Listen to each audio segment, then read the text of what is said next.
वो आ गई है। सब लोग बहुत डरे हुए हैं। सावधान रहें। बच्चे, बूढ़े, जवान सभी लोग सावधान रहें। मेरे गांव में बहुत तेज से हल्ला है। सब लोग डरे हुए हैं। आप लोग की भी जानकारी होनी चाहिए। इसलिए मैसेज को जितना जितना शेयर करें ताकि सब लोग को जानकारी हो सके और सब लोग सुरक्षित रह सके। ये जब से आई है किसी को नहीं छोड़ती, चाहे बच्चे हो या बूढ़े हो या जवान हो, कोई भी इसके चपेट में आए उसको किसी को नहीं छोड़ती है।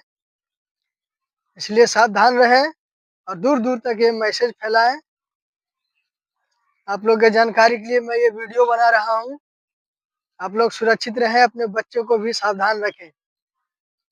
वो आप पता है क्या आई है? ठंड।